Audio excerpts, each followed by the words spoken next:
अस्सलाम वालेकुम। सच न्यूज के साथ मैं हूँ एतजाज नकीब और मैं हूँ फायजा मलिक। ए अल्लाह अपनी रहमत हमारे लिए मुश्किलात के हल का दरवाजा खोल दे। मोहम्मद सल्लल्लाहु अलैहि वसल्लम के वसीले से हमें हर किस्म की वबा और आफात से महफूज फरमा, आमीन। और आपको बताएं कि DGFIA ने शुगर इंक्वायरी कमीशन की फॉरेंसिक रिपोर्ट वजीर आजम इमरान खान को पेश कर दी है और वाजिद जिया की काबीना इजलास को ब्रीफिंग भी दी जा रही है। रिपोर्ट जारी करने या न करने का फैसला होगा। इससे पहले इंक्वायरी कमीशन चीनी सब्सिडी के मामले पर वजीर आला पंजाब उस्मान बुज़दार, वफाकी वजीर असद उमर और मुशीर तिजारत अब्दुल रज़ाक दाऊद और साबिक वजीर आज़म शाहिद हकान अब्बासी कमीशन के सामने पेश हो चुके हैं। इंक्वायरी कमीशन की रिपोर्ट के लिए 25 अप्रैल की पहली डेडलाइन दी गई थी, ताहम कमीशन की इस्तदा पर काबीना ने मुद्दत में तोसी की है। तोसी के बाद रिपोर्ट मई के तीसरे हफ्ते में आनी थी, लेकिन अब एक बार फिर मजीद मोहलत मांगी गई, जिसके बाद इंक्वायरी कमीशन को जुमेरात तक की मोहलत दे दी गई थी। FIA के सरबराह वाजिद जिया ने चीनी इंक्वायरी रिपोर्ट की तफसीलात वजीर आज़म इमरान खान को पेश कर दी है। वफाकी काबीना के इजलास में पेश की जाने वाली इन तफसीलात में मुलव्विस अफराद के खिलाफ कार्रवाई की सिफारिश भी की गई है। इस हवाले से मजीद जानते हैं ओन शिराजी से। जी ओन शिराजी, वजीर आज़म को रिपोर्ट पेश कर दी गई, क्या कुछ सामने आया? जी देखें, बिल्कुल वफाकी काबीना का खसूसी इजलास जो तकरीबन 1:30 बजे से शुरू है, उसको 1.5 घंटे से जायद का वक्त हो चुका है और अभी तक इजलास जारी है। इस इजलास की सबसे अहम बात जिसके लिए ये इजलास तलब किया गया था वो मामला था FIA की चीनी स्कैंडल के हवाले से वो प्रोजेक्ट इंक्वायरी रिपोर्ट जो अब से थोड़ी देर पहले FIA के सरबराह वाजिद जिया ने पेश किया है। वो इस कमेटी के इंक्वायरी कमेटी के सरबराह भी थे और उन्होंने अब ये रिपोर्ट बाकायदा तौर पर वज़ीर आज़म पाकिस्तान इमरान खान को पेश कर दी है और उनको पेश करने के बाद ये रिपोर्ट जो है वफाकी काबीना के साथ भी शेयर कर ली गई है। अब वफाकी काबीना इसकी बाकायदा तौर पर मंजूरी देगी, जिसके बाद इस रिपोर्ट को आम किया जाएगा। हुकूमती ज़रा इस हवाले से ये बता रहे हैं कि इस रिपोर्ट में वाज़ेह तौर पे कुछ अफराद को जिम्मेदार करार दिया गया है इस तमाम स्कैंडल का और उनके खिलाफ सिफारिश की गई है कार्रवाई करने की भी। साथ में ये भी बताता चलूं कि ये इंक्वायरी रिपोर्ट जो है इसके लिए 4 दिन का मजीद वक्त लिया था जो FIA के सरबराह वाजिद जिया ने 16 तारीख को और 20 तारीख को उन्होंने पेश करनी थी और इसीलिए आज जो है वो खसूसी इजलास तारीख को बुलाया गया, क्योंकि अगर वफाकी काबीना का आज इजलास ना बुलाया जाता तो फिर ये कमेटी की जो रिपोर्ट है ये अगली जो है वफाकी काबीना के इजलास जो ईद की छुट्टियों के बाद होना था उस वक्त पेश की जाती। तो अब ये बाकायदा तौर पर रिपोर्ट पेश कर दी गया। थोड़ी देर बाद जो है इसकी जो काबीना से मंजूरी के बाद इसको पब्लिक कर दिया जाएगा। जी बहुत शुक्रिया ओन शिराजी। शुगर बहरान के असल जिम्मेदार कौन, कितनी चीनी पैदा की गई, कहां फरोख्त हुई, कितनी सब्सिडी मिली, इंक्वायरी कमीशन के सरबराह वाजिद जिया की 200 सफात पर मुश्तमिल फॉरेंसिक रिपोर्ट काबीना कमेटी को पेश कर दी गई। रिपोर्ट करेंगे असलम खोखर। 4 अप्रैल को मंजरे आम पर आने वाली इंक्वायरी रिपोर्ट के बाद वजीर आजम इमरान खान ने कहा था कि वो इस रिपोर्ट पर किसी भी किस्म की कार्रवाई करने से कबल 25 अप्रैल तक फोरेंसिक ऑडिट के नताइज का इंतजार करेंगे। ताहम कमीशन की दरखास्त पर उसे मजीद 3 हफ्तों का वक्त दिया गया था।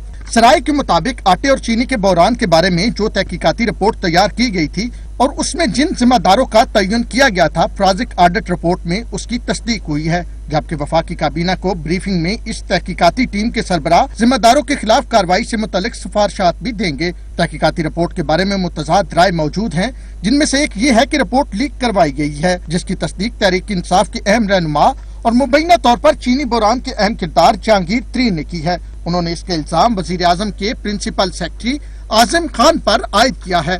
उधर वजीर आजम के मुशीर बराए एहतसाब शहजाद अकबर के मुताबिक हुकूमत ने ये तहकीकाती रिपोर्ट खुद पब्लिक की है, क्योंकि वजीर आजम ने जिम्मेदारों के खिलाफ कार्रवाई करने का ऐलान कर रखा है। FIA रिपोर्ट के मुताबिक वफाकी हुकूमत की तरफ से चीनी की बरामद की इजाजत मिलने के बाद सूबा पंजाब की काबीना की तरफ से शुगर मिल्स मालकान को 3 अरब रुपए की सब्सिडी दी गई और इस सब्सिडी का सबसे बड़ा हिस्सा जहांगीर तरीन को मिला, जो कि 56 करोड़ रुपए था।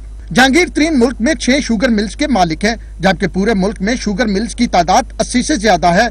इस फहरिस्त में दूसरा नंबर इक्तिसादी अमूर के वजीर खुसरू बख्तियार का आता है, जिन्हें 35 करोड़ रुपए की सब्सिडी दी गई। सूबाई हुकूमत से सब्सिडी हासिल करने के बावजूद चीनी की कीमतों में कमी वाक़ई न हुई और लोगों को मार्केट से महंगे दामों चीनी खरीदना पड़ी, जिसकी वजह से शुगर मिल्स मालकान ने इस मद में अरबों रुपए कमाए। आटे और चीनी के बहरान की तहकीकात के हवाले से साबिक वजीर आजम शाहिद हकान अब्बासी और खुरम दस्तगीर भी इस तहकीकाती टीम के सामने पेश हो चुके हैं, जबकि वफाकी वजीर असद उमर और वजीर आला पंजाब सरदार उस्मान बुज़दार भी रवां माह इंक्वायरी कमीशन के सामने पेश हुए थे और वजीर आला सिंध सैयद मुराद अली शाह ने कमीशन के सामने पेश होने से इनकार किया था। मोहम्मद असलम खोखर, सच न्यूज, इस्लामाबाद।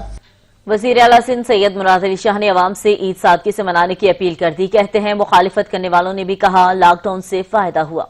उनका कहना है कि हमारे फैसलों से पूरे पाकिस्तान को फायदा हुआ। मुझ पर इल्जाम है कि मैं सियासत करता हूं। हाँ, मैं सियासत करता हूं, लेकिन लोगों की जान बचाने के लिए। इस वबा से कि हमारे फ्रंटलाइन वर्कर्स हैं, हमारी पुलिस, हमारी लॉ इन्फोर्समेंट, हमारी रेवेन्यू के लोग, जिन लोगों ने इधर काम किया है, बाकी डिपार्टमेंट्स के, और जो कोई भी वॉलंटियर्स, जो कोई भी इन्वॉल्व रहा है इस वबा के लिए, मैं ये ईद उनके नाम करना चाहता हूँ। और आप सबसे दरख्वास्त करता हूँ, मीडिया की तवज्जुह से पूरे पाकिस्तान के लोगों से दरख्वास्त करता हूँ कि इस ईद को सादगी से मनाएं। अगर पता नहीं मैंने नए कपड़े नहीं पहने इस ईद पे तो कोई फर्क नहीं पड़ता। मुझे थोड़ी सी हैरत हुई थी कि जब ऐसी बातें हो रही थी कि जी आपने नहीं सिलाने कपड़े और लोगों ने तो सिलाने, मेरा नहीं ख्याल है कि इस माहौल में हम नए कपड़ों की बात करें। मुत्तहिदा कौमी मूवमेंट ने चीफ जस्टिस से K4 मंसूबे पर अज खुद नोटिस लेने का मुतालबा कर दिया। खालिद मकबूल सिद्दीकी कहते हैं कराची आज बड़े देहात का नक्शा पेश कर रहा है। कहा कि जाली अक्सरियत के साथ सिंध पर हुकूमत की जा रही है। सिंध के शहरी इलाके पसमानदगी का शिकार हैं। अगर कराची की आबादी 1.5 करोड़ है तो 5 बड़े शहरों ने जो सेल्स टैक्स दिए हैं, तो ये कैसे मुमकिन है कि 1 करोड़ 20 लाख के एक शहर ने, जो दूसरे नंबर का बड़ा शहर है, उसने सेल्स टैक्स में 5% जमा कराया, और जो सिर्फ 20 लाख आबादी का ज्यादा वाला कराची शहर है उससे 79%, ये हमारी फिगर नहीं है, ये FBR की फिगर है कि कराची के दुकानदारों ने पूरे पाकिस्तान के जो 5 बड़े शहर हैं, उन्होंने जो सेल्स टैक्स दिया है, सेल्स टैक्स, 79% सिर्फ कराची ने दिया है। इस केस के लिए भी इसको जल्दी आपके सालाने और इस पे मुकदमा चलाने की दरखास्त जमा कराई हुई है सुप्रीम कोर्ट में, अर्जेंसी एप्लीकेशन जमा कराई हुई है। खुदा के लिए कोई ऐसा फैसला दें कि सिंध के शहरी इलाकों को, लोगों को लगे कि वो बराबर के पाकिस्तानी हैं। इस्लामाबाद हाई कोर्ट के जस्टिस मोहसिन अख्तर कियानी की अदालत ने मेयर इस्लामाबाद शेख अंसर अजीज की मुअत्तली का नोटिफिकेशन मुअत्तल करते हुए मेयर को ओहदे पर बहाल कर दिया है।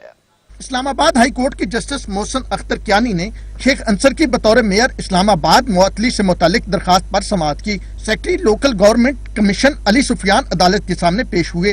वकील लोकल गवर्नमेंट ने मौक़िफ़ अपनाया कि मेयर इस्लामाबाद पर करप्शन के इल्जामात हैं, जिस बिना पर उनको मुअत्तल किया गया। एडवोकेट जनरल इस्लामाबाद ने मौक़िफ़ इख्तियार किया कि लोकल गवर्नमेंट कमीशन की सिफारिशात पर वफाकी हुकूमत ने शेख अंसर की मुअत्तली का हुक्म दिया। कमीशन के 9 मेंबर में से 6 इजलास में मौजूद थे। डिप्टी सेक्रेटरी दाखिला बोले सर्कुलेशन के जरिए काबीना ने सिफारिशात पर 90 रोज के लिए मेयर इस्लामाबाद को मुअत्तल किया। शेख अंसर के वकील ने मौक़िफ़ अपनाते हुए कहा कि secretary local government Ali Sufiyan के कंडक्ट पर इस्लामाबाद हाई कोर्ट का फैसला मौजूद है। करप्शन इल्जामात की वजह से मुआशरे फैमिली में मेरी इज्जत दाव पर लगी। अदालत ने शेख अंसर की 90 रोज तक मुअत्तली के हुकूमती नोटिफिकेशन को मुअत्तल कर दिया। पाकिस्तान में ईद के चांद का तनाज़ा हल ना हो सका। फवाद चौधरी इस बार बज़िद हैं कि वो चांद अवाम और कमेटी भी देखे जो उन्हें नजर नहीं आ रहा। ये हैरान कुन नहीं है कि वफाकी वजीर फवाद चौधरी जो चांद देखते हैं वो ना ही अवाम को नजर आता है और ना ही रोयते हलाल कमेटी से देख पाती है। सब हैरान हैं कि आखिर वफाकी वजीर science and technology Fawad Chaudhry के पास कौन सी ऐसी दूरबीन है जिसकी वजह से चांद सबसे पहले या उन्हें नजर आता है या फिर मुफ्ती पोपल जई को। फवाद चौधरी ने समंदर पार पाकिस्तानी सहाफियों के साथ वीडियो लिंक के जरिए गुफ्तगू करते हुए पेशनगोई की कि कमरी कैलेंडर के हिसाब से रवां बरस ईद उल फितर 24 मई बरोज इतवार को होगी। उन्होंने कहा कि मुफ्ती मुनीबुर रहमान और मुफ्ती पोपल जई अपने अलग अलग रास्तों पर खड़े हैं। ऐसी सूरत में रोते हलाल कमेटी की अमली अहमियत बाकी नहीं रह जाती। चांद किसी के कहने पर अपना मदार तब्दील नहीं करता। उनका कहना था कि हुकूमत को रोयत हलाल कमेटी को खत्म कर देना चाहिए। 12 जून को पेश किया जाएगा। वजीर आजम इमरान खान ने जून में बजट पेश किए जाने की मंजूरी भी दे दी। कामरान चौधरी की रिपोर्ट। आइंदा माली साल का वफाकी बजट 12 जून को पेश किया जाएगा। वजीर आजम ने इसकी मंजूरी भी दे दी है। ज़राए के मुताबिक वजारत खजाना के मुतलका हुकाम ईद पर इस्लामाबाद से बाहर भी नहीं जा सकेंगे। बजट के हतमी हुज्म का फैसला भी अगले चंद रोज में कर लिया जाएगा। ज़राए का कहना है कि कोरोना वायरस के सबब मईशत को जो नुकसान हुआ उसकी वजह से बजट के अहदाफ कम करने का फैसला भी किया गया है और वफाकी वजारतों की तरफ से दी गई बजट तजावीज़ पर भी मजीद कट लगा दिया गया है। ज़राए के मुताबिक बजट का हुज्म 7,600 अरब रुपए रखने की तजवीज़ दी गई है। नए माली साल में वफाकी खालिस आमदन का तखमीना 4,200 अरब रुपए होगा, जबकि खसारे का तखमीना 2,896 अरब रुपए लगाया गया है। बजट में दिफा के लिए 1,402 अरब रुपए मुख्तस करने की तजवीज़ भी दी गई है, जबकि सब्सिडी के लिए 260 अरब और पेंशन के लिए 475 अरब रुपए मुख्तस करने की तजवीज़ है। ज़राए के मुताबिक नए माली साल के बजट के लिए शरह नमू का हदफ भी 3% रखने की तजवीज़ दी गई है। अगले माली साल के वफाकी हुकूमत के अखराजात 495 अरब रुपए रहेंगे। करंट अकाउंट खसारा शरह नमू के 4.1% तक जाएगा और आइंदा 3 साल में बरामदात में 30% इजाफे का हदफ मुकर्रर किया जाएगा। सरकारी मुलाजमीन की तनख्वाहों और पेंशन में इजाफे के बारे में मुख्तलिफ तजावीज़ ज़ेरे गौर हैं, जिनको तय करने के बाद वफाकी काबीना के इजलास में पेश किया जाएगा और वजीर आजम हतमी फैसला करेंगे। कामरान चौधरी, सच न्यूज, इस्लामाबाद। पंजाब में तालीमी तरक्याती बजट में 84 अरब रुपए की कटौती से मुतालिक तहरीक इल्तवाकार पंजाब असम्बली में जमा करवा दी गई है। पंजाब असम्बली में सादिया तैमूर ने ये करारदाद जमा करवाई है। पंजाब असम्बली में तालीमी तरक्याती बजट में 84 अरब रुपए की कटौती के हवाले से तहरीक इल्तवाकार पंजाब असम्बली में जमा करवा दी गई है, जिसमें यह मौक़िफ़ इख्तियार किया गया है कि पंजाब में माली बहरान के बायस तालीमी जो साल है तरक्याती बजट में 84 अरब रुपए की कटौती की तैयारी भी कर ली गई है। माली साल 2020 और 21 में पंजाब की तालीम से वाबस्ता 4 महकमों ने तरक्याती बजट की मद में 134 अरब रुपए मुख्तस करने की तजवीज़ दी, जबकि महकमा हायर एजुकेशन ने पंजाब और हायर एजुकेशन कमीशन के मुतादिद मंसूबों के लिए जारी 10 करोड़ रुपए के फंड्स वापस ले लिए हैं, जिसकी वजह से कई मंसूबे इल्तवा में पड़ गए हैं। बजट वापस लेने से बहुत से कॉन्ट्रैक्टर्स के वाजिबात भी मौखर हुए हैं। मुल्क भर में कोरोना वायरस की वबा ने मजीद शिद्दत अख्तियार कर ली। तस्दीक शुदा केसेस की तादाद 48,091 तक पहुंच गई, जबकि एक दिन में मजीद 32 अफराद जाँ भाग हो गए, जिसके बाद अमवात की तादाद 1017 हो गई। National command and operation centre के फराहम करदा आदादोशुमार के मुताबिक गुज़िश्ता 24 घंटे के दौरान मुल्क भर में 15,346 टेस्ट किए गए, जबकि मजमूई तौर पर 4,29,600 टेस्ट किए जा चुके हैं। गुज़िश्ता 24 घंटों के दौरान मुल्क भर में मजीद 2,193 अफराद में कोरोना वायरस की तस्दीक हुई है, जिसके बाद वायरस से मुतासरा अफराद की तादाद 48,091 हो गई, जबकि 14,155 मरीज इस बीमारी से सेहतयाब हो चुके हैं। सरकारी अदादोशुमार के मुताबिक गुज़िश्ता 24 घंटों के दौरान मुल्क भर में मजीद 32 अफराद कोरोना के हाथों लुक़मा अजल बन गए। इस तरह मुल्क में मजमूई अमवात 1017 हो गई हैं। सिंध में 316, पंजाब में 297, खैबर पख्तूनख्वा में 391, गिलगित बल्तिस्तान में 4, बलोचिस्तान में 38 और इस्लामाबाद में 10 मरीज जान से हाथ धो बैठे। अदादोशुमार के मुताबिक सिंध में कोरोना केसेस की सबसे ज्यादा तादाद है, जहां मुसद्दिका मरीजों की तादाद 18,964 है। दूसरे नंबर पर पंजाब है, जहां कोरोना केसेस 17,282 हो गए। खैबर पख्तूनख्वा में 6,815, बलोचिस्तान में 2,968 केसेस, इस्लामाबाद में 1,235, गिलगित में 589 और आजाद कश्मीर में 148 कोरोना केसेस रिपोर्ट हुए हैं। आलमी वबा कोरोना पर होने वाली सियासत ने अब साजिशी थ्योरी की शक्ल इख्तियार कर ली है। पाकिस्तान में बड़ी तादाद में कोरोना के मरीजों के बावजूद यकदम लॉकडाउन खोलने से कई सवालात उठ रहे हैं। मुख्तलिफ फोरम्स पर शहरी इन सवालात के जवाबात की मुतलाशी हैं। ये सवालात क्या हैं, इसी पर तफसीलात जानिए इस रिपोर्ट में। दुनिया के छठे बड़े आबादी वाले मुल्क पाकिस्तान में बरवक्त लॉकडाउन से वबा के फैलने की रफ्तार को इंतहाई सुस्त कर दिया था, लेकिन जैसे ही इसमें नरमी की गई, वबा ने ऐसा सर उठाया कि अब तादाद हजारों में है और खतरात तेजी से बढ़ रहे हैं। ऐसे में कुछ माहिरीन और शहरी लॉकडाउन हटाने में उजलत को एक ऐसी थ्योरी से जोड़ रहे हैं जिससे कई सवालात पैदा हो गए हैं। शहरियों का कहना है कि आलमी इदारे के इज्तिमाई मुदाफियत पर बयान के बाद इस पेशरफ्त का मतलब ये है कि पाकिस्तान को इस तजुर्बे के लिए चुना गया है। शायद इसीलिए हुकूमत ने लॉकडाउन खोल दिया है تاکہ آبادی میں اجتماعی مدافعت پیدا کرنے کے لیے ضروری ہے کہ ان میں بیماری کو اجتماعی طور پر پھیلا دیا جائے۔ شہریوں کا کہنا ہے کہ اگر ایسا ہوا تو بہت سارے لوگوں کی جانیں خطرے میں ہیں۔ یہ ایک طرح سے دریا میں کود کر تیرنا سیکھنے کے مترادف ہے۔ شہریوں کا کہنا ہے کہ حکومت کو اس پر اپنا موقف واضح کرنا چاہیے۔ کیا حکومت نے واقعی ملک کو کورونا کی تجربہ گاہ بنانے کا فیصلہ کیا ہے؟ اگر ایسا ہی ہے تو وبا کے اجتماعی طور پر پھیلنے سے نقصان کا ذمہ دار کون ہوگا؟ کمزور ہیلتھ سسٹم والے ملک میں کیا ایسا تجربہ کرنا مناسب ہے؟ کیا اس منصوبے سے پہلے اس کے نقصانات کا تخمینہ لگایا گیا ہے؟ کیا ایسے کسی منصوبے کو لاگو کرنے سے قبل ایوان سے اجازت لی گئی تھی؟ کیا پاکستانی شہری ایسے تجربے کے لیے رضامند ہے؟ شہریوں کی جانب سے ایسے کئی سوالات ہیں جو یقیناً حکومت سے جواب طلب کر رہے ہیں کہ آخر ایسا کیوں کیا جا رہا ہے۔ دنیا کے مختلف ممالک میں کورونا کے ساتھ ساتھ دیگر بیماریوں کے بھی وار جاری ہیں۔ اعداد و شمار کے مطابق دنیا بھر میں کورونا کے سوا دوسری بیماریوں سے روزانہ 1.5 لاکھ کے قریب افراد جان سے جاتے ہیں۔ ورلڈ اکنامک فورم کی رپورٹ کے مطابق کورونا کی وبا پھیلنے کے بعد اب میڈیا میں صرف کورونا اور اس کی وجہ سے ہلاکتوں کا ہی زیادہ ذکر ہو رہا ہے۔ یہ بھی حقیقت ہے کہ 2 سال پہلے کے اعداد و شمار کے مطابق دنیا میں روزانہ 1.5 لاکھ افراد کسی نہ کسی وجہ سے موت کے منہ میں جاتے ہیں اور سب سے زیادہ اموات امراض قلب کی وجہ سے ہوتی ہیں۔ اعداد و شمار کے مطابق روزانہ 48,742 افراد امراض قلب کی وجہ سے اپنی جان سے جاتے ہیں۔ روزانہ کیسز سے مرنے والوں کی تعداد 26,181 اور سائنس کی بیماریوں سے مرنے والوں کی تعداد 17,734 ہے۔ رپورٹ کے مطابق چین میں ایک روز میں 28,036 افراد اور بھارت میں 25,270 افراد جان سے جاتے ہیں۔ کورونا سے پہلے بھی امریکہ میں اوسطاً روزانہ مرنے والوں کی تعداد 7,564۔ روس میں ہونے والی اموات دنیا میں سب سے زیادہ ہیں۔ رپورٹ کے مطابق عالمی ادارہ صحت نے 11 مارچ کو کووڈ-19 کو عالمی وبا قرار دیا تھا۔ اس وبا کی وجہ سے روزانہ مرنے والوں کی تعداد 272 سے لے کر 10,520 تک ہے۔ لاہور ہائی کورٹ نے عید پر پارکس اور تفریحی مقامات کو کھولنے کی درخواست مسترد کر دی ہے۔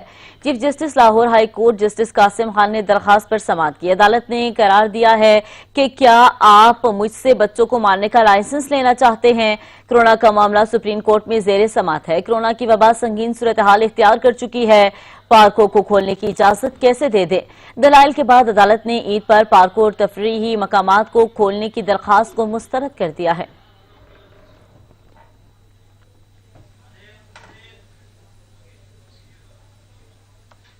لاہور ہائی کورٹ میں کورونا سے جاں بحق ہونے والوں کی تدفین کے لیے علیحدہ قبرستان مختص کرنے کی درخواست پر سماعت۔ عدالت نے سماعت 3 جون تک ملتوی کرتے ہوئے وکلاء کو بحث کے لیے طلب کر لیا ہے۔ لاہور ہائی کورٹ میں کورونا سے جاں بحق ہونے والوں کی تدفین کے لیے الگ قبرستان مختص کرنے کی درخواست پر سماعت ہوئی۔ وکیل درخواست گزار نے موقف اختیار کیا کہ کورونا سے متاثرہ مریضوں کو عام شہریوں سے علیحدہ رکھ کر کوارنٹائن کیا جاتا ہے، جبکہ کورونا سے مرنے والوں کو عام قبرستانوں میں دفن کیا جا رہا ہے۔ غیر متاثرہ علاقوں میں متاثرین کی تدفین سے وہاں بھی کورونا وائرس پھیلنے کے خدشات ہیں۔ استدعا ہے کہ عدالت کورونا سے جاں بحق ہونے والوں کی تدفین کے لیے الگ قبرستان مختص کرنے کا حکم دے۔ سرکاری وکیل نے کہا کہ درخواست ناقابل سماعت قرار دے کر مسترد کی جائے۔ عدالت نے قرار دیا کہ کورونا ہلاکتوں سے متعلق یہ کیس اہم ہے، فریقین کو سن کر فیصلہ کریں گے۔ دلائل کے بعد عدالت نے سماعت 3 جون تک ملتوی کرتے ہوئے وکلاء کو بحث کے لیے طلب کر لیا ہے۔ عید کے قریب آتے ہی بازاروں میں شہریوں کا ہجوم لگا ہوا ہے۔ خریدار ہوں یا دکاندار، کوئی حکومتی احکامات ماننے کو تیار نہیں ہے اور نہ ہی نظر آ رہا ہے۔ یہ ہم لوگوں کو یہ کرنا چاہیے کہ یہ باہر دکانوں پہ بہت زیادہ رش لگی ہوئی ہے۔ پہلے تو اگر ہم گھروں سے نکلے تو احتیاطی تدابیر ہمیں اپنانا چاہیے کہ ماسک پہنیں اور سوشل ڈسٹینس فاصلہ رکھیں ہم اپنے بیچ میں۔ ماسک یہ چیزیں یہ کوئی بھی یہاں کچھ بھی نہیں کر رہے ہیں۔ اگر اس نے بولے کہ بھئی دکانیں مطلب اگر آپ کے پاس کسٹمر کھڑے ہوں تو اس میں کچھ فرق رکھیں، یہ چیزیں کوئی بھی یہ چیزیں وہ نہیں کر رہے ہیں۔ اب کیا کہہ سکتے ہیں، لاک ڈاؤن کی کھلنے کے بعد سوشل ڈسٹینس کم ہو گیا ہے، مطلب لوگ زیادہ رش وغیرہ بھی آ گئے، مطلب بازار چھوٹا ہے اس لیے رش زیادہ ہو جاتا ہے۔ مطلب ماسک وغیرہ استعمال کرنا، گلوز استعمال کرنا، سینیٹائزر وغیرہ استعمال کرنا وہ تو یہاں ہے نہیں، اور یہاں پر لوگوں کا میل جول اس طرح ہے جس طرح کہ عام حالت میں جیسے تھا، لیکن یہاں پر اس طرح کا کسی قسم کا کوئی وہ نہیں ہے کہ یعنی ان کو چاہیے کہ یعنی ہم ایک دوسرے سے مطلب ملاپ نہ کریں۔ یہاں ہاتھ ملائے جا رہے ہیں، گلے ملے جا رہے ہیں۔ पाकिस्तान ने कंट्रोल लाइन पर भारतीय फौज की एक और खिलाफ वर्जी पर सीनियर भारतीय सफारतकार को तलब करके भरपूर एहतजाज किया और मरासला थमा दिया है। भारतीय फोर्सेस ने 20 मई को कंट्रोल लाइन के सेक्टर चिरीकोट में पुठी गांव को निशाना बनाया। भारतीय बिला इश्तियाल फायरिंग से 45 साल का मोहम्मद आरिफ शदीद जख्मी हो गया था। भारत अब तक 1102 बार कंट्रोल लाइन जंगबंदी मुआहदे की खिलाफ वर्जी कर चुका है। इसी सूरत हाल के पेश नजर पाकिस्तान ने कंट्रोल लाइन पर भारतीय फौज की एक और खिलाफ वर्जी पर सीनियर भारतीय सफारतकार को तलब करके भरपूर एहतजाज किया और मरासला भी थमा दिया है। और अब कुछ बात करेंगे डॉक्टर इमरान फारूक कत्ल केस की। तो आपको बताएं कि डॉक्टर इमरान फारूक कत्ल केस में बड़ी पेशरफ्त, केस का 5 साल बाद ट्रायल मुकम्मल हो गया है। फरीकैन के वकला के दलाइल मुकम्मल होने पर इस्लामाबाद की इंसदाद दहशतगर्दी अदालत ने फैसला महफूज कर लिया है। फैसला 18 जून को सुनाया जाएगा। असलम खोखर की रिपोर्ट। डॉक्टर इमरान फारूक कत्ल केस में अहम पेशरफ्त, अदालत ने फरीकैन के वकला के दलाइल मुकम्मल होने पर फैसला महफूज कर लिया। केस की समाअत इंसदाद दहशतगर्दी अदालत के जज शाहरुख अर्जमंद ने की। दौरान समाअत प्रोसिक्यूटर FIA ख्वाजा इम्तियाज ने मौकफ अपनाते हुए कहा कि इश्तिहारी मुल्जमान बानी मुतहदा और अनवर हुसैन के खिलाफ ठोस शवाहिद मौजूद हैं। मुल्जमान जुर्म के मुर्तकिब हुए, कानून के मुताबिक करार वाकई सजा दी जाए। मुल्जमान का ताल्लुक भी MQM से था। प्रोसिक्यूटर FIA ने अदालत से इस्तदा की कि बानी मुतहदा की पाकिस्तान में मनकूला और गैर मनकूला जायदाद बहक सरकार जब्त करने का हुक्म दिया जाए, जिस पर फाजिल जज का कहना था कि अदालत ये हुक्म पहले ही दे चुकी है, आप जब्त करने की कार्रवाई शुरू करें। ख्वाजा इम्तियाज का कहना था कि कानून के मुताबिक पाकिस्तान में केस चलाने की इजाजत है। मुल्जमान को सहूलियात पाकिस्तान ही से फराहम की गयी। बरतानवी हुकूमत को हमारे शवाहिद पर सिर्फ सजाए मौत पर एतराज था। पाकिस्तान ने बरतानवी हुकूमत को यकीन दिलाया कि जुर्म साबित होने की सूरत में मुल्जमान को सजाए मौत नहीं दी जाएगी। बरतानवी गवाहों के बयान काबिल कबूल शहादत हैं। अदालत ने फरीकैन के वकला के दलाइल मुकम्मल होने पर फैसला महफूज कर लिया, जो कि 18 जून को सुनाया जाएगा। इस्लामाबाद हाई कोर्ट ने 10वें कौमी मालियाती कमीशन की तश्कील के खिलाफ केस में रिमार्क्स दिए हैं कि सुप्रीम कोर्ट ने कोरोना आज खुद नोटिस केस में विफाक के इख्तियारात से मुताल्लिक आइन के आर्टिकल 149 की तशरीह की है। दरख्वास्त पर नोटिस जारी करने का फैसला सुप्रीम कोर्ट के ऑर्डर की रोशनी में करेंगे। इस्लामाबाद हाई कोर्ट के जस्टिस मियां गुल हसन औरंगजेब ने मुस्लिम लीग नून के रहनुमा इंजीनियर खुर्रम दस्तगीर की 10वीं कौमी मालियाती कमीशन की तश्कील के खिलाफ दरख्वास्त पर समाअत की। दौरान समाअत जस्टिस मियां गुल हसन औरंगजेब ने दरख्वास्त गुजार के वकील से इस्तफसार किया कि आपकी मरकजी इस्तदा यही है कि मुशीर खजाना अब्दुल हफीज शेख कमीशन के मेंबर नहीं हो सकते। इस पर वकील ने जवाब दिया कि ये सिर्फ एक ग्राउंड है कि वुज़रा के अलावा तमाम मेंबर्स के लिए गवर्नर से मुशावरत जरूरी है। आइन के तहत कौमी मालियाती कमीशन के इजलास में तमाम अरकान की मौजूदगी जरूरी है। सदर ने वजीर खजाना की गैर मौजूदगी में मुशीर खजाना को कौमी मालियाती कमीशन के इजलास की सरबराही का इख्तियार दिया। वजीर आजम ने वजीर खजाना का ओहदा अपने पास रखा हुआ है। इम्कान है कि वो इजलास में शरीक ही नहीं होंगे। कौमी मालियाती कमीशन को वो फराइज भी सौंप दिए गए जो इसके दायरा इख्तियार में नहीं। जस्टिस मियां गुल हसन औरंगजेब बोले, आपकी ये बातें मफरूजों पर मबनी हैं, इजलास होने दें, कोई गैर आईनी बात हुई तो बताएं। सुप्रीम कोर्ट ने कोरोना आज खुद नोटिस केस में वफाक के इख्तियारात से मुतल्लिक आइन के आर्टिकल 149 की तशरीह की। दरख्वास्त पर नोटिस जारी करने का फैसला सुप्रीम कोर्ट के आर्डर की रोशनी में करेंगे। आप भी वो आर्डर पढ़ कर आए। ईद की छुट्टियों के बाद पहले वर्किंग डे पर इस केस को सुनेंगे। अदालत ने केस की समाअत 28 मई तक मुलतवी कर दी। आगे बढ़े और आपको बताएं कि मुल्क भर में ट्रांसपोर्ट का पहिया बिलाहर चल पड़ा है।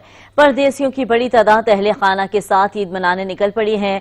बस अड्डों पर मुसाफिरों का रश भी बढ़ रहा है, जबकि शहरी जायद किरायों से भी परेशान दिखाई दे रहे हैं। लाहौर के लारी अड्डे पर भी बसें मंजिल की जानब रवाना होने लगी। शहरियों की अपने आबाई इलाकों को वापसी जारी है। शहर में अड्डों पर चहल पहल है। मनमाने किराए की वसूली पर मुसाफिर परेशान है। रावलपिंडी और फैसलाबाद से भी पब्लिक ट्रांसपोर्ट दूसरे शहरों को रवा दवा है। अड्डों पर SOPs पर अमल दरामद को यकीनी नहीं बनाया जा रहा। शहरी घरों को वापसी पर खुश हैं। मुल्तान में भी बस टर्मिनल पर गहमा गहमी शुरू हो गई। मुसाफिर आबाई इलाकों को लौटने लगे हैं। जायद किराए वसूल किए जा रहे हैं। पेशावर से भी दूसरे शहरों के लिए पब्लिक ट्रांसपोर्ट रवा दवा है। SOPs पर अमल दरामद न होने के बराबर है। इस्लामाबाद में फैजाबाद बस अड्डे पर मुसाफिरों का रश है, ताहम किरायों में इजाफे से शहरी परेशान है। सिंध में पब्लिक ट्रांसपोर्ट ओपन न हो सकी। बलोचिस्तान हुकूमत ने भी पब्लिक ट्रांसपोर्ट ताहाल न खोलने का फैसला किया है। तर्जमान सूबाई हुकूमत का कहना है कि अवाम की जिंदगी अजीज है। ट्रांसपोर्ट खुलने से कोरोना वायरस के फैलाव का खतरा है। सरगोदा में भी ट्रांसपोर्ट का पहिया चल पड़ा, जबकि परदेसी अपने घरों को जाने के लिए बस अड्डे पर पहुंच गए ताकि वो अपने घरों को जाकर अपने प्यारों के साथ ईद मना सकें। इस वक्त हमारे नुमाइंदे मलिक आबिद हमारे साथ मौजूद हैं। मजीद उनसे जानते हैं। जी मलिक आबिद, क्या सूरत हाल देख रहे हैं? جی بالکل، اگر بات کی جائے ٹرانسپورٹ حضرات کی تو ٹرانسپورٹ بھی جو ہے وہ حکومت کی طرف سے جو SOPs کے حوالے سے یہاں پر ٹرانسپورٹ نہیں چلا رہی تھی، اب جو ہے ان کے مذاکرات کامیاب ہو گئے ہیں، لیکن اس کے بعد جو ہے اب ٹرانسپورٹ جو ہے وہ چل پڑی ہے اور لوگ جو ہے اپنے مقام تک پہنچنے کے لیے لاری اڈوں کا رخ کر چکے ہیں۔ خاص طور پر جو لوگ جو اپنے گھروں کو جا کر اپنے پیاروں کے ساتھ عید منانا چاہتے تھے، ان کی کافی بڑی تعداد جو ہے اس وقت لاری اڈا پر رخ کر چکے ہیں۔ لیکن اس کے ساتھ ساتھ اگر بات کی جائے تو یہاں پر خاص طور پر ڈرائیور حضرات بھی کافی خوش دکھائی دیتے ہیں، کیونکہ 2 مہینے کے بعد جو ہے یہاں پر ٹرانسپورٹ جو ہے وہ چلے گی اور ان کا بھی جو روزگار چلے گا۔ اس وقت ہمارے ساتھ کچھ لوگ ڈرائیور حضرات اور مزید بھی لوگ موجود ہیں، ان سے پوچھتے ہیں کہ آپ بتائیں گے جی جو اب ٹرانسپورٹ جو چل پڑی ہے اس کے حوالے سے آپ کیا کہتے ہیں، آپ خوش ہیں اس مسئلے سے؟ جی بالکل، ہم بہت زیادہ خوش ہیں۔ 2 مہینے سے ہم بے روزگار پڑے ہوئے تھے گھر میں، تو اس حکومت کا ہم بہت زیادہ شکریہ ادا کرتے ہیں کہ انہوں نے ہمارے مطالبات ماننے ہیں اور ہمیں عوام کا خدمت کرنے کا موقع دیا ہے۔ بہت شکریہ اس حکومت کا ہم کہتے ہیں۔ اور اچھا یہ بتائیں کہ دوسری طرف ایک طرف تو عوام ٹرانسپورٹ کھول دی گئی ہے، خاص طور پر یہاں پر سواریوں کی جو پوزیشن ہے وہ کیا ہے؟ سواری نہیں، سواری ابھی کچھ تو ویسے بھی بے روزگاری تھی، عوام کے پاس پیسے ہی نہیں ہیں۔ دوسرے نمبر پہ بہت زیادہ کم سواری ہیں، بہت زیادہ بھی ڈرے ہوئے عوام کے، پتہ نہیں گاڑیاں جاتی ہیں نہیں جاتی۔ جی بالکل، ان کا کہنا ہے کہ خاص طور پر یہاں پر اگر بات کی جائے تو یہاں پر ٹرانسپورٹ حضرات کی طرف سے گاڑیاں تو لگا دی گئی ہیں اور کچھ نکل بھی رہی ہیں، لیکن سواری جو ہے وہ مسافر حضرات جو وہ ابھی کم ہیں، کیونکہ ابھی وہ اس کشمکش میں ہیں کہ کیا یہاں سے ٹرانسپورٹ چلے گی کہ نہیں۔ لیکن اب کیونکہ حکومت کی طرف سے SOPs پر جو ان کے معاملات چل رہے تھے وہ طے ہو چکے ہیں، اب اس کے بعد جو ہے ٹرانسپورٹ جو ہے وہ سڑک پر نکل چکی ہے اور گاڑیوں کا پہیہ جو ہے چل چکا ہے۔ اور یہاں پر اگر بات کی جائے سب سے خوش آئندہ جو بات ہے وہ یہ ہے کہ جو ڈرائیور حضرات بے روزگار ہوئے ہوئے تھے ان کے بھی گھر جو ہیں چولہے جلیں گے اور وہ کافی خوش دکھائی دیتے ہیں۔ شکریہ ملک عابد، یہاں پر لیں گے مختصر وقفہ، ہمارے ساتھ رہیے گا۔ Welcome back. عید کا موقع ہو اور پشاور کی مشہور چپل نہ ہو، ایسا کیسے ہو سکتا ہے؟ کوئی کپتان چپل خریدنے آیا ہے تو کوئی ظلم چپل، بازاروں میں رش لگا ہے۔ اس وقت پشاور سے ہماری نمائندے اویس محمود جو کہ ہمارے ساتھ موجود ہیں۔ اویس بتائیے گا۔ جی بالکل، عید کی آمد ہے اور عید کی آمد میں چند روز ہی باقی ہے، جبکہ پشاور کے شہری کسی سے کم نہیں ہے اور شاپنگ میں مصروف عمل دکھائی دے رہی ہے۔ میں اس وقت جہانگیر پورے میں موجود ہوں۔ اگر میرا کیمرہ مین آپ کو بتا سکے تو یہاں پہ کافی تعداد میں لوگ جو ہے وہ آئے ہوئے اور شاپنگ جو ہے وہ کرتے ہوئے دکھائی دے رہے ہیں۔ میں اس وقت ایک دکان موجود ہوں جہاں پہ لوگ جو ہے وہ چپل، پشاور کے مشہور چپل جو ہے وہ خریدنے آئے ہوئے ہمارے ساتھ موجود ہیں، ہم اس سے بات کرتے ہیں وہ کیا کہتے ہیں اس حوالے سے۔ اچھا سر، کیا کہیں گے؟ عید بھی آ رہی ہے اور اس چپل کے حوالے سے بتائیے گا کہ جو مشہور چپل ہے آپ خریدتے ہیں، اس کی قیمتوں کے حوالے سے بتائیے، کیا کہیں گے اس حوالے سے؟ السلام علیکم، میرا نام سہیل عباس ہے، میں آیا ہوں جنگی پورے بازار میں صدام حسین کے پاس چپلی خریدنے۔ کافی یہاں ویرائٹی موجود ہوتی ہے، ان کے پاس کافی خوبصورت ویرائٹی ہوتی ہے، اور ریٹ کے لحاظ سے بات کروں تو ریٹ تو یہاں ماشاءاللہ بہت اچھے ہوتے ہیں، جیسے 600 سے لے کے 1000 1200 2000 تک چپلی ہوتی ہے، اور معیار تک بات ہو، جتنی چپلی اچھی ہوتی ہے اتنی معیار کی ریٹ کی بات ہوتی ہے۔ باقی یہاں چپلی کافی خوبصورت ہوتی ہے، مزدار ملتی ہے، ڈیزائننگ کافی موجود ہوتی ہے۔ ہاں جی بالکل، جیسے کہ آپ نے ان کی بات سنی، ان کا بھی یہی کہنا ہے کہ خریداری جو ہے وہ مصروف عمل جو ہے وہ دکھائی دے رہے ہیں، اور عید پہ جو ہے وہ ہر کسی کو اچھا دکھنا ہوتا ہے تو یہاں پہ آتے ہیں وہ چپل جو ہے وہ خرید رہے ہیں۔ جی اویس محمود، بہت شکریہ آپ کا۔ لاہور میں گرمی کا راج برقرار، شہر کا پارا آج بھی 40 ڈگری سینٹی گریڈ تک پہنچ گیا۔ محکمہ موسمیات کے مطابق گرمی کی لہر منگل تک جاری رہے گی۔ مزید صورتحال جانتے ہیں اجلال حیدر سے۔ جی اجلال، بتائیے گا لاہور کا موسم کیسا ہے؟ جی شہر لاہور میں تو موسم گرم ہے، اور درجہ حرارت کی بات کی جائے تو پارا ہے کہ وہ چڑھتا ہی جا رہا ہے۔ آج بھی لاہور کا جو درجہ حرارت ہے وہ زیادہ آج اس وقت 44 ڈگری سینٹی گریڈ ریکارڈ کیا گیا ہے، جبکہ زیادہ 45 ڈگری سینٹی گریڈ اور کم سے کم 26 ڈگری سینٹی گریڈ رہنے کے امکانات موجود ہیں۔ گرمی بڑھنے سے ہیٹ اسٹروک کا بھی خطرہ پیدا ہو گیا ہے، تو طبی ماہرین ہیں ان کا کہنا ہے کہ اگر ایسے موسم میں باہر نکلنا مقصود ہو تو کپڑے کا استعمال کیا جائے، سر پہ کپڑا رکھ کے باہر نکلا جائے یا چھتری کا استعمال بھی کیا جائے۔ دوسری جانب محکمہ موسمیات کا کہنا ہے کہ جو گرمی کی لہر ہے وہ ابھی اسی طرح چند روز تک برقرار رہے گی، اور جو گرمی کی کمی ہے ہونے کے ابھی کوئی امکانات موجود ہیں۔ آئندہ آنے والے چند روز تک موسم گرم رہنے کے امکانات موجود ہیں اور درجہ حرارت مزید بھی بڑھ سکتا ہے۔ جی شکریہ اجلال حیدر۔ وزیراعظم کا گرین پاکستان پروجیکٹ ناقص حکمت عملی کا شکار ہے۔ موٹر وے کے اطراف پہ اچھی اقسام کے درخت لگا کر اس شجرکاری کو نہ صرف منافع بخش بنایا جا سکتا ہے بلکہ اس سے شاہراہ کی خوبصورتی کو بھی 4 چاند لگ جائیں گے۔ موٹر وے کی خوبصورتی کو بڑھانے کی غرض سے دونوں اطراف میں سفیدے لگائے گئے تھے جو اب وبال جان بن گئے ہیں۔ ماہرین کا کہنا ہے کہ یہ درخت پانی زیادہ پیتے ہیں اور پھل بھی ان پر نہیں لگتا۔ ایسے میں ماہرین کی جانب سے کچھ تجاویز سامنے آئی ہیں جن پر عمل کر کے نہ صرف موٹر وے کو خوبصورت بنایا جا سکتا ہے بلکہ اس سے منافع بھی کمایا جا سکتا ہے۔ موٹر وے 1 جو پشاور سے اسلام آباد تک ہے، اس کے اطراف انتہائی زرخیز زمین میں اگر آڑو، زیتون، انار، کالی مرچ اور سیب وغیرہ کے پودے لگا دیے جائیں تو وہاں کی آب و ہوا سازگار ہوگی اور خوبصورتی میں بھی اضافہ ہوگا۔ ماہرین کے مطابق موٹر وے 2 پہ اسلام آباد سے کلر کہار تک سنوبر اور لوکاٹ بڑا زبردست ہو سکتا ہے۔ للہ سے لے کر بھیرا تک بیری کا درخت بہت کامیاب ہوگا۔ بھیرا سے لے کر پنڈی بھٹیاں تک موسمی، کنو، سنگترا اور گریٹ فروٹ بہت کامیاب رہیں گے۔ پنڈی بھٹیاں سے لاہور تک امرود، فالسا، الائچی، انگور اور جامن بہترین پرورش پا سکتے ہیں۔ موٹر وے 4 پر لاہور سے عبدالحکیم اور فیصل آباد سے عبدالحکیم پہ بھی امرود، آم، جامن، فالسا، بیری اور شہتوت وغیرہ کامیاب پودے رہیں گے۔ موٹر وے 5 ملتان سے سکھر پہ بھی بہت اعلیٰ اقسام کے کھجور اور آم کے درخت لگائے جا سکتے ہیں۔ عید کے لیے متحرک قضائی دہشت گرد پنجاب فوڈ اتھارٹی کے شکنجے میں آگے۔ فوڈ اتھارٹی نے معروف برانڈ کی جعلی ڈرنکس تیار کرنے والی فیکٹری پر چھاپہ مار کر 6,900 لیٹر جعلی ناقص ڈرنکس تلف کر دی ہیں۔ فرحان اجاز کی رپورٹ دیکھیں۔ پنجاب فوڈ اتھارٹی مضر صحت اشیاء کا کاروبار کرنے والوں کے خلاف متحرک ہے۔ ماہ سیام میں بھی جعلی اشیاء کا کام کرنے والے اپنا مکروہ دھندا چمکا رہے ہیں جس کو لگام ڈالنے کے لیے پنجاب فوڈ اتھارٹی سرگرم ہے۔ لاہور کے علاقے شالیمار ٹاؤن میں ڈی جی فوڈ اتھارٹی کی سربراہی میں آپریشن کر کے 6,900 لیٹر جعلی ناقص ڈرنک تلف کر دی گئی۔ ڈی جی فوڈ اتھارٹی اور فارم ویمن کا کہنا تھا کہ مصنوعی فلیورز، کیمیکلز اور ٹیپ واٹر سے مختلف برانڈ کی جعلی ڈرنکس تیار کی جا رہی تھی۔ مضر صحت جعلی بوتلوں کی بڑی کھیپ عید پر سپلائی کے لیے تیار کی جا رہی تھی۔ ڈی جی فوڈ اتھارٹی کے مطابق 4,900 لیٹر معروف برانڈ کی جعلی drinks, 2,000 litre syrup, filling machine, 5 gas cylinder, نیلے ڈرم، جعلی لیبلز اور ڈکن بھی ضبط کر لیے گئے۔ ڈی جی فوڈ اتھارٹی کا مزید کہنا تھا کہ آپریشنز اور ویجیلنس ٹیمیں ماہ مبارک میں ملاوٹ اور جعل ساز مافیا کے خلاف مسلسل کارروائیاں کر رہی ہیں۔ ملاوٹ، دھوکہ دہی اور جعل سازی کے مکروہ دھندے کرنے والوں کے خلاف کوئی رعایت نہیں برتی جائے گی۔ کورونا کے پھیلاؤ کو روکنے کے لیے پیغام پاکستان اور یونیورسٹی آف پشاور کے تعاون سے آن لائن گروپ ڈسکشن کا اہتمام کیا گیا۔ طلباء نے سماجی دوری پر عمل پیرا ہونے پر زور دیا ہے۔ ذمہ دار شہری کی حیثیت سے معاشرتی ہم آہنگی اور کورونا کے خطرات کی روک تھام میں نوجوانوں کا کردار کے عنوان سے سیمینار میں ملک بھر سے مختلف جامعات کے طلباء نے بڑھ چڑھ کر حصہ لیا۔ طلباء نے آن لائن کورسز کے انعقاد پر زور دیتے ہوئے کہا کہ ملکی معیشت کو بہتر بنانے میں اپنا کردار ادا کرنا چاہیے۔ وبا کے پھیلاؤ کو روکنے کے لیے سب کو سماجی دوری کی اہمیت کو سمجھنا چاہیے اور حکومتی ہدایات پر عمل کرنا چاہیے۔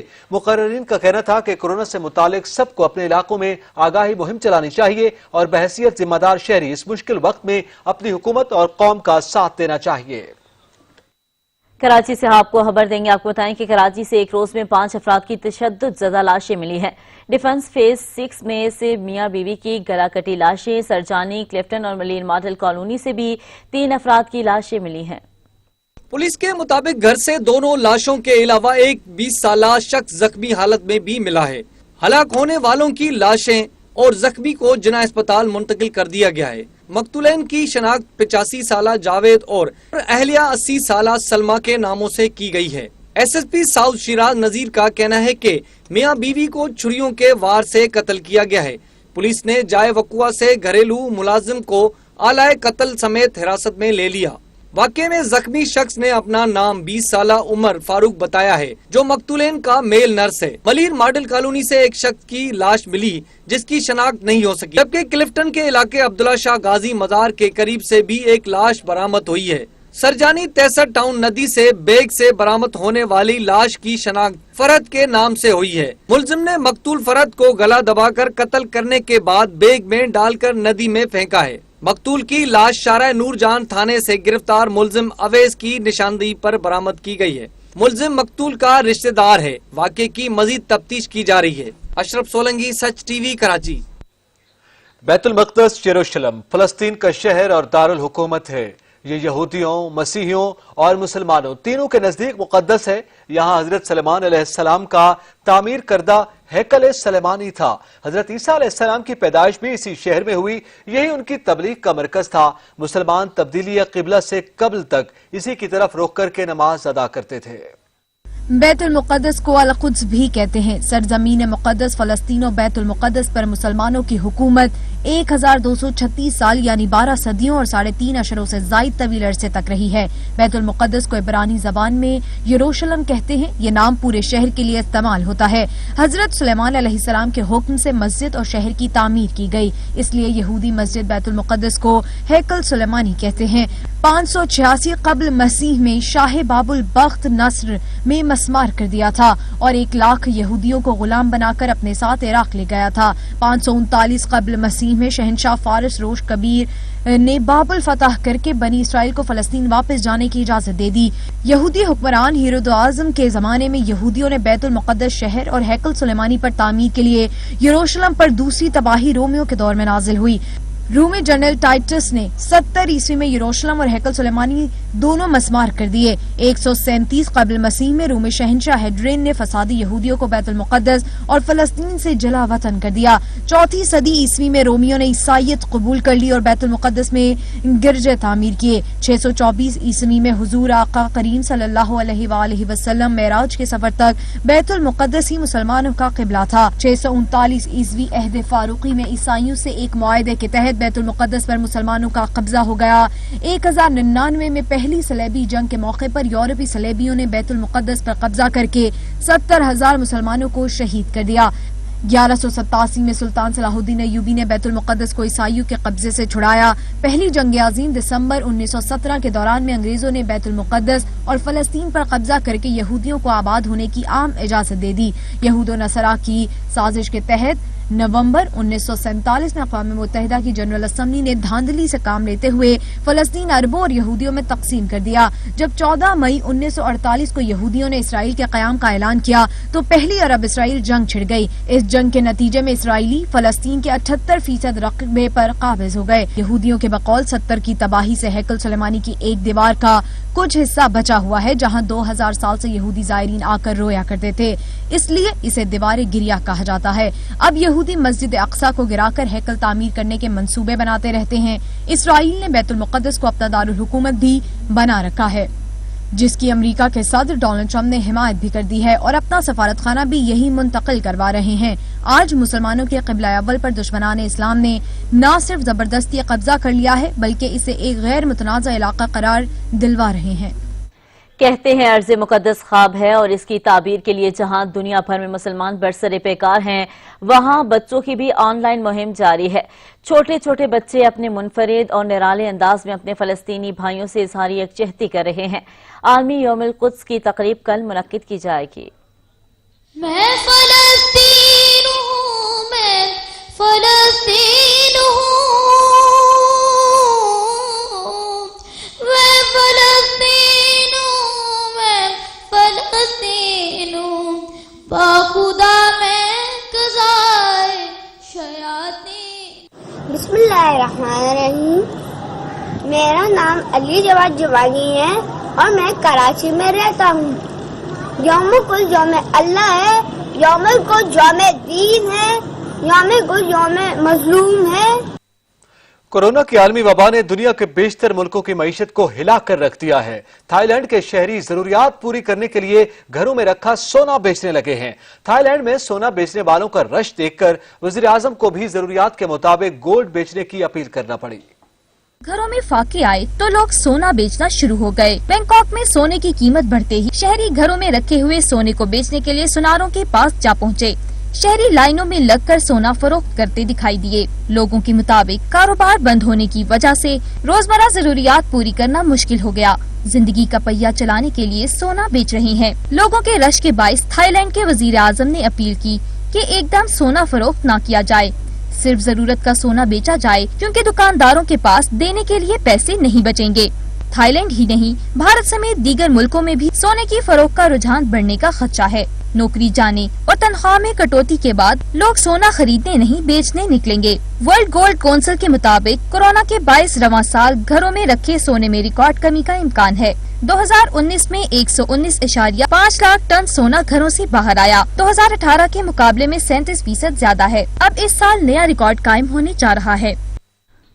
لاہور میں مال روڈ کے ریگل چوک پر واقع لکشمی مشین میں چھمپے نامور شخصیات کے مسکن تھے، جہاں افسانہ نگار سعادت حسن منٹو کی بھی رہائش گاہ تھی، جو کہ ایک ایک کر کے موبائل اور الیکٹرانک پلازوں کی نظر ہو رہے ہیں۔ اور لاہور سے اجلال حیدر کی رپورٹ دیکھیے۔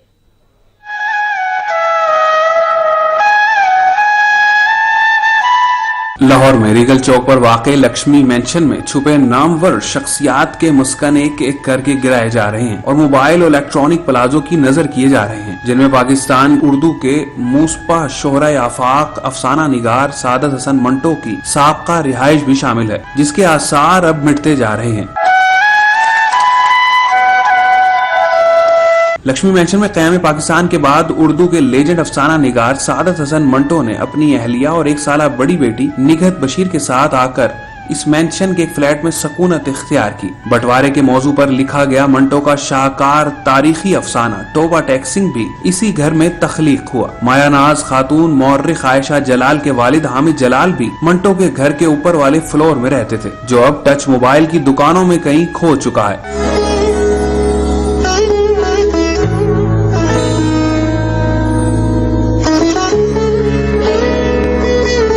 سابقہ حکومتوں میں بھی کبھی کسی نے منٹو کے گھر کو محفوظ بنانے کے لیے کوئی کردار ادا نہیں کیا، اور اب منٹو کا گھر hall road mobile market union کا آفس بن چکا ہے۔ کبھی مجھے لطیفہ باز کہا گیا یا وہ سنتی نامعقول اور حجت پسند، کبھی مجھے ترقی پسند کہا گیا۔ سابق نگراں وزیر اعظم ملک معراج خالد، معروف مورخ عائشہ جلال، ممتاز انڈین سیاستدان اور سابق مرکزی وزیر منی شنکر اور معروف اداکارہ بیگم خورشید شاہد نے اپنی زندگی کا بہترین وقت لکشمی مینشن میں گزارا تھا، جہاں اب موبائل فونز کی خرید و فروخت کی جاتی ہے۔ کیمرہ مین محمد ضامن کے ساتھ Ijlal Haider, Sach news, Lahore. Pakistan cricket board نے قومی کرکٹ ٹیم کے دورہ انگلینڈ کے لیے شیڈول کا اعلان کر دیا ہے۔ قومی ٹیم 25 جولائی کے بعد دورہ انگلینڈ کرے گی۔ پی سی بی کے ذرائع کے مطابق 25 جولائی کے بعد کھلاڑی انگلینڈ روانہ ہوں گے اور دورے کے اختتام تک وہیں موجود رہیں گے۔ پی سی بی نے واضح کیا ہے کہ آئندہ 3 ماہ تک پاکستان کرکٹ ٹیم کو بایو سیکیور انتظامات میں رہنا ہوگا۔ ذرائع کے مطابق پی سی بی نے کھلاڑیوں کو یقین دہانی کرائی ہے کہ ان کی صحت اور حفاظت پر کسی قسم کا کوئی سمجھوتا نہیں کیا جائے گا، جبکہ کھلاڑیوں کے پاس دورے سے دستبرداری کا آپشن بھی موجود ہوگا۔ ذرائع کے مطابق پی سی بی کی جانب سے دورہ انگلینڈ کی تیاریوں کے آغاز کا بھی منصوبہ تشکیل دیا گیا ہے۔ انٹرنیشنل کرکٹ کونسل کی جانب سے جاری کردہ ہدایات کے تحت جون کے اوائل میں تربیتی سیشنز لاہور میں منعقد کرنے پر سوچ بچار کی جا رہی ہے۔ سچ نیوز سے فی الوقت اتنا ہے۔ مزید خبروں اور اپڈیٹس کے لیے دیکھتے رہیے سچ نیوز۔